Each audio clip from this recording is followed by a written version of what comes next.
Assalamualaikum warahmatullahi wabarakatuh. Hello everyone, let introduce myself. My name is Dina Taskia Salsabila, you can call me Dina.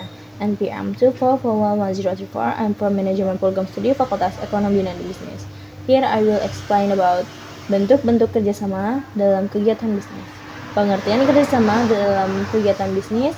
Kerjasama dalam kegiatan bisnis adalah hubungan atau perjanjian antara dua pihak atau lebih yang saling bersepakat untuk menjalankan kegiatan usaha, ketentuan dengan tujuan memperoleh keuntungan bersama.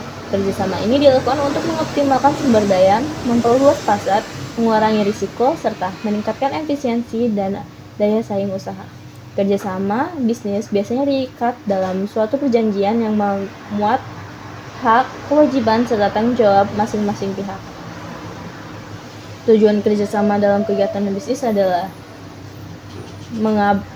menggabungkan modal, keahlian, dan teknologi, memperluas jaringan dan pangsa pasar, mengurangi risiko usaha, meningkatkan efisiensi dan produktivitas, meningkatkan daya saing perusahaan. Kemudian ada bentuk-bentuk kerjasama dalam kegiatan bisnis. A. Kegiatan kerjasama berdasarkan perjanjian. Yang pertama ada kerjasama operasional, kerjasama antara dua pihak atau lebih untuk menjalankan suatu proyek tertentu tanpa membentuk badan usaha baru. Setiap pihak tetap berdiri sendiri namun bekerja sama sesuai kesepakatan. Yang kedua ada joint venture, kerjasama antara dua perusahaan atau lebih untuk mendirikan perusahaan baru dengan modal pengelolaan dan risiko yang ditanggung bersama. Yang ketiga ada aliansi strategis, kerjasama jangka panjang untuk mencapai tujuan tertentu seperti pengembangan produk, teknologi, atau pemasaran tanpa membentuk badan usaha baru.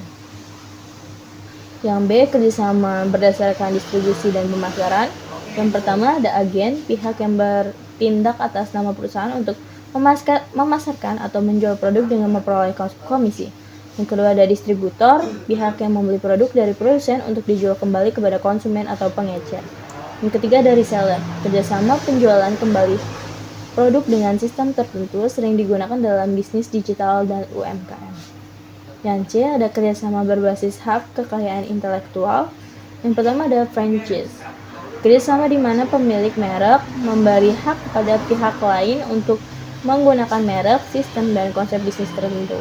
Yang kedua ada lisensi, pemberian izin penggunaan hak cipta, paten, atau merek kepada pihak lain dengan imbalan royalti. Kerjasama permodalan, yang pertama ada penyertaan modal, kerjasama dengan menanamkan modal pada perusahaan lain sebagai investor. Yang kedua ada modal, kerjasama antara investor dan perusahaan dengan sistem pembiayaan dan pendampingan usaha.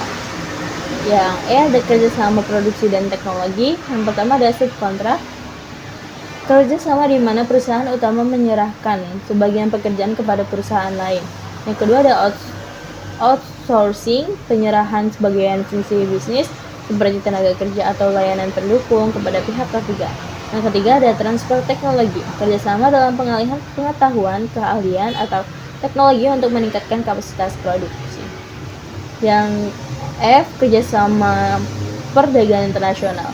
Yang pertama ada ekspor dan impor, kerjasama bisnis lintas negara dalam perdagangan barang dan jasa. Kedua ada international joint venture, kerjasama antara perusahaan dalam negeri dan luar negeri untuk mengembangkan usaha bersama. Kemudian ada prinsip-prinsip kerjasama dalam bisnis. Agar kerjasama berjalan baik diperlakukan prinsip-prinsip sebagai berikut: kepercayaan dan transaksi, kesetaraan dan keadilan, itikat baik, kepastian hukum melalui perjanjian tertulis, komitmen terhadap kesepakatan. Yang selanjutnya ada manfaat kerjasama dalam kegiatan berbisnis. Yang pertama ada mempercepat pertumbuhan usaha, meningkatkan efisiensi biaya, memperluas akses pasar dan teknologi, meningkatkan kualitas produk dan layanan, memperkuat posisi perusahaan di pasar. Kemudian ada risiko dalam kerjasama bisnis. Selain manfaat, kerjasama bisnis juga memiliki risiko antara lain perbedaan kepentingan dan visi, konflik dalam pengelolaan usaha, risiko hukum akibat pelanggaran perjanjian, ketergantungan pada mitra bisnis. Oleh karena itu, dilakukan perjanjian yang jelas dan pengelolaan kerjasama yang baik. Kemudian kesimpulannya adalah kerjasama dalam kegiatan bisnis merupakan strategi penting untuk meningkatkan efisiensi, memperluas usaha, dan menghadapi persaingan.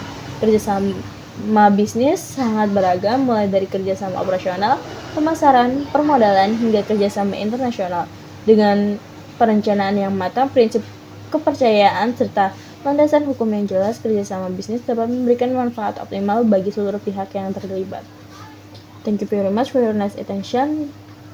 And the last I say, wassalamualaikum warahmatullahi wabarakatuh.